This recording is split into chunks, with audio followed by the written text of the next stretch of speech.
Good day. Yesterday we looked at the exciting world of the rune Fa or Feu, Fe, and we saw how the name convention are different for the different runes, but they are essentially the same rune.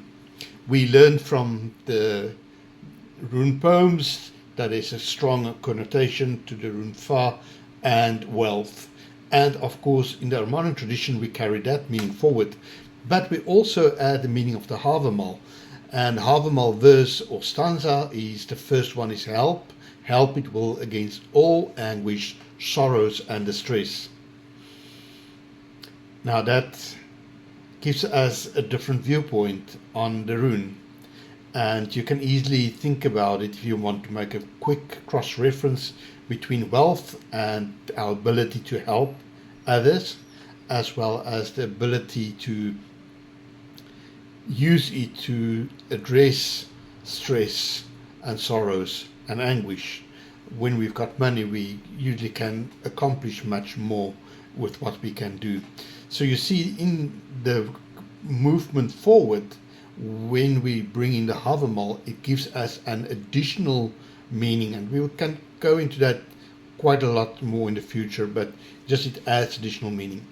Now, something else that Guido listed, he went back from a linguistic perspective, and we explained to you that he used key root words to define the name, so he ended up with calling it Fa, and then he looked at the use of that root word in the Proto-Germanic environment, and there he said, okay, it links with Fa, with Fe, with Fiu, which indicates things like fire generation, fireborer, livestock, which in that was called V.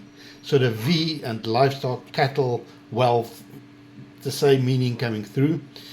Property, to grow, to wander, but also to destroy and to shred. There's always a risk coming along when we have wealth.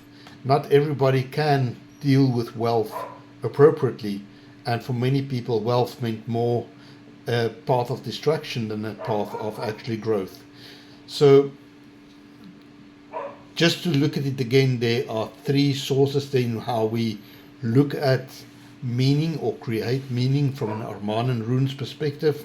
The first one is to go back to the root meanings of the elder Voertuig, a younger Voertuig, as it is presented in the different rune poems.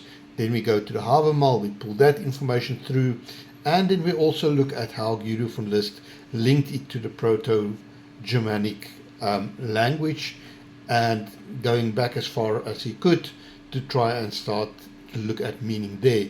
Now, you can agree with this approach, or if you can't agree, but the end result is a system that has got its own inherent consistency, its coherency, and that's what we will expose as we go along in these discussions, and you will discover more and more of how these things fits together in the end.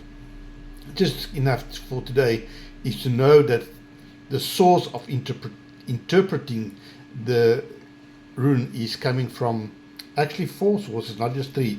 The one is the rune poems, the other is the Havamal, the third one is the linguistic root words.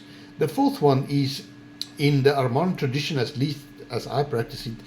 Every practitioner develops his or her own relationship with the runes, which means that there's always a level of personal interpretation as well. It is not in conflict or overrides the other interpretations, but it helps to expand that interpretation for the person himself.